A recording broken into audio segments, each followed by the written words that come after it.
You know what's great when you do so much video and audio recording? Family visits. Ones that make sure that the house is in perpetual noise and makes it really, really hard to meet deadlines. So, yeah, I had 2 straight days where nobody in this house knew how to be quiet. And unfortunately, it did cost me my random reviews schedule and missed yesterday's. So we're going to make up for it today and go ahead and do my second for the week. Because, hey, that's one of the things I promised you guys. 3 a week, we will keep to it. And since someone suggested that they wanted to see Longarm reviewed, why not?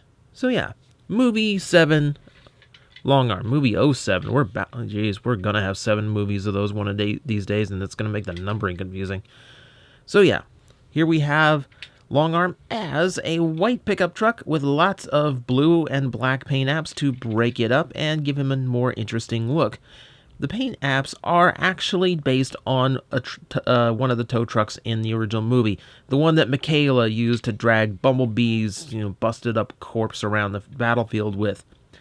It does have some differences. For instance, God, what was it? It wasn't Orson's towing in the movie. It was something else. I think Mike.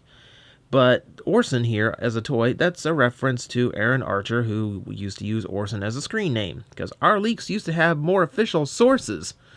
And then you see little Autobot logos with little circles, so it looks more like an emblem for like a oil company or something that you'd typically see on the sides of these things. So it does give it a little bit of connection to a movie vehicle that you might actually recognize, and that's actually a pretty good thing. I like when they actually take some of the standout vehicles and actually turn them into characters in the toy lines. The vehicle mode itself is pretty hefty looking. It's mostly pickup truck based, but it's got a heavy duty slant to it since it is a tow truck. Here in the back, you see a lot of diamond plate molding, which looks really good, as well as this big apparatus in the back for the crane hook. It does hinge back and forth, so you can actually position it, and it has a limited range of motion. Not a whole lot, but hey, it's at least there. I appreciate that much.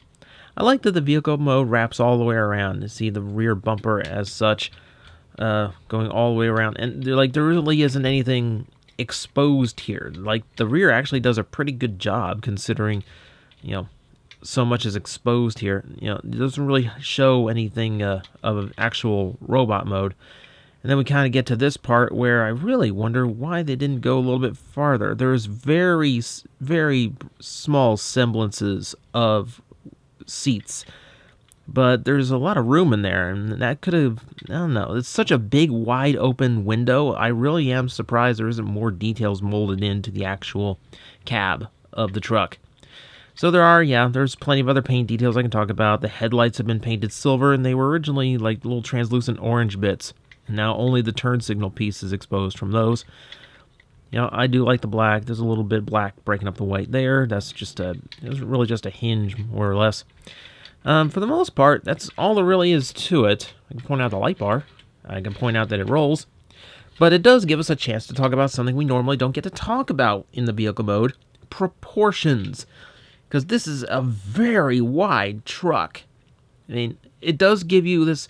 It's just wide enough to actually make it look like a very squat, kind of low-profile truck, which is kind of weird for something that I more or less imagine as a heavy work vehicle.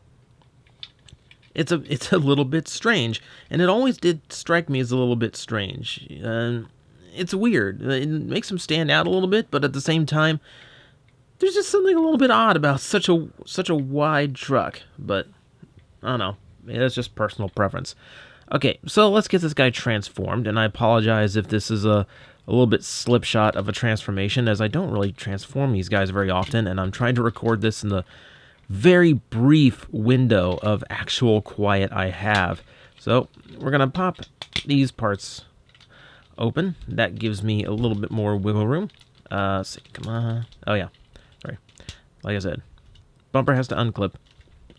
I actually looked up the instructions just to make sure I'm doing some of these things in the right order, and when you look at the instructions for this guy, it tells you, oh yeah, it's only like 9 steps, but it's one of those instruction sheets where it's like every step has like 3 steps combined in. So it's a little bit of a lie. Alright, so with all that kind of unfolded and into a more correct position, I'm going to go ahead and move to the legs where these kind of just stretch out because they're hinged up, but there's a lot of interlocking parts in here, a lot of things that just have to be in such a right position in order to actually connect into place. So you'll excuse me if it takes a little bit of working. There we go. Fold all of that out. And that has to fold down to become the feet.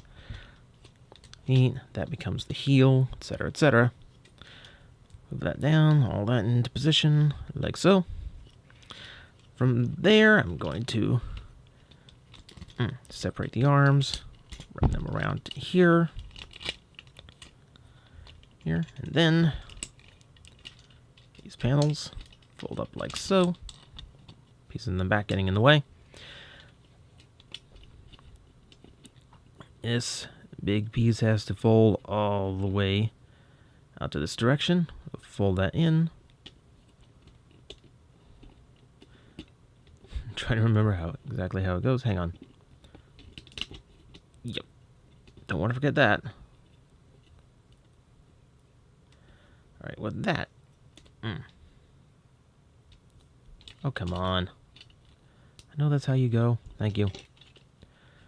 Alright, that being in place, we're going to fold those to the back. The head's already in place. Excellent. I believe that's it for us here. Get the heels straight, feet straight. Hang on. Come on, there we go. Get into position. What I don't like about the movie toys sometimes is so many little fiddly parts. Sometimes I just don't want to cooperate.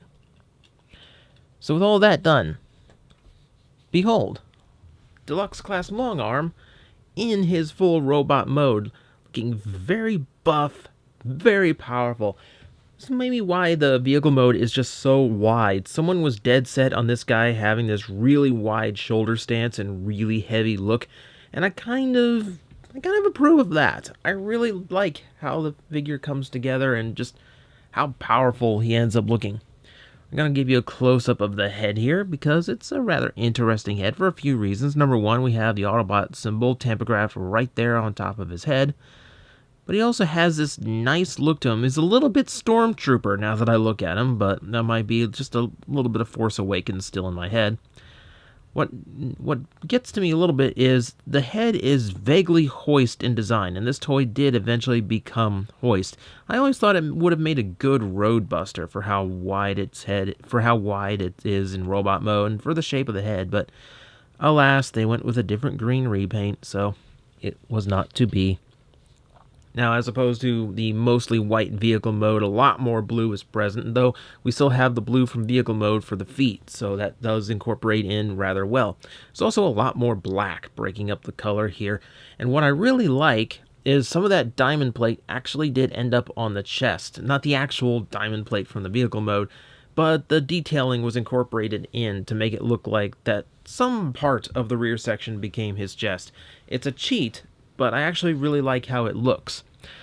Now, one thing you might notice is, yeah, he's got this huge thing that I neglected to remove, and that's because I can't.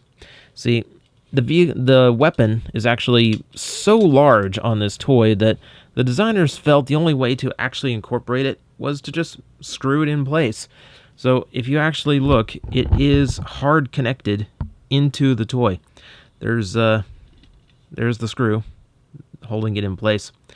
Yeah, and you have to undo that in order to actually get the cannon out of his hands, which I think is a huge detriment to his design, because when we got to Dark of the Moon, we saw the toys could have huge weapons just fine, and it really didn't hurt them in any way.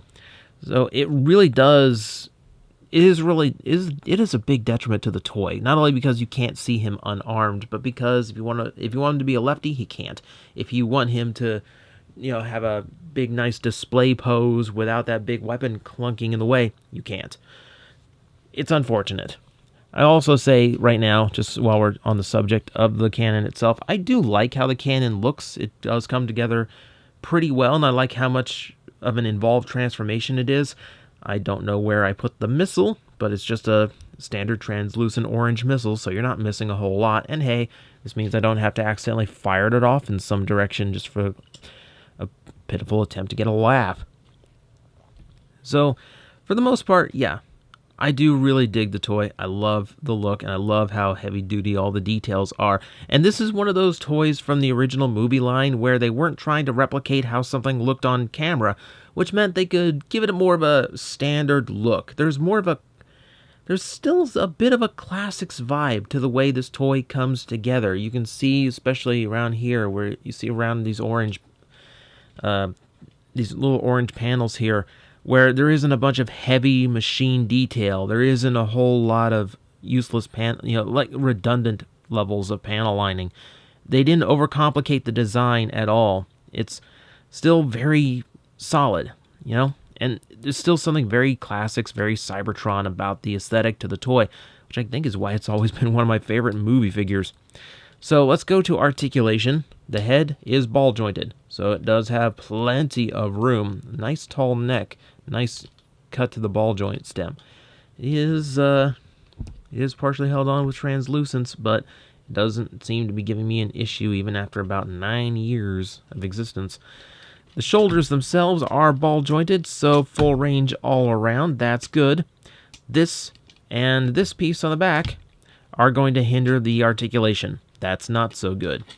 What is still good is it does have a double hinged elbow, so it does have a good range of motion there. And, well, at least the left wrist has a ball joint, so you can rock it and rotate it. You do have the same thing on this side, but of course, like we said, it's going to get in the way, so that's unfortunate. We don't have a waist joint, but we do have a little bit of a wiggle in the torso, so it's a fair amount. It gets you a little bit of adjustment. Nothing terrible, though. Not a lot back and forth. So we do have very good range in the ball joints on the hips. Nothing at all obstructing those. Good knee bend. We get to the ankle where you can have those chicken walker legs that digitigrade. You can't have that if you want the movie aesthetic. I really don't like that, so I keep it straight. And you have this nice wide foot. That's the one thing I do feel like they actually knew what they were doing. His weapon is big and heavy, and it does keep him from being as versatile as he should be. But it is backed up by those enormous feet, which means he's extremely stable in just about any pose you can put him in spite of that big weapon. This is actually a pretty smart bit of design work as far as Longarm's overall silhouette goes. This way, in spite of the weight, in spite of just how much is going on, he can still pose exceedingly well, and there really isn't a balance issue to him. So, all good there. Good on you, Hasbro and or Takara. I'm not exactly sure who did the bulk of the design work on this one. Probably US, because he wasn't in the movie. But, that all said, that is Movie 07 Longarm. I really feel the toys that didn't have to be limited by the movie's aesthetic really do shine the most in that toy line. It might just be my general distaste of how over-complex those designs can get, but for the most part, yeah, the ones that didn't appear in the movie tend to be pretty solid toys, and Longarm happens to be among my favorites. Just wish he got a repaint that I didn't have to buy a 2-pack for, because this isn't a figure I would mind. I was trying to phrase that a weird way. Okay, yeah, it's a figure I wouldn't mind owning a second time if the repaint wasn't so annoying to get. I don't want to own a Mixmaster again just to get a green version of this toy. It's ridiculous.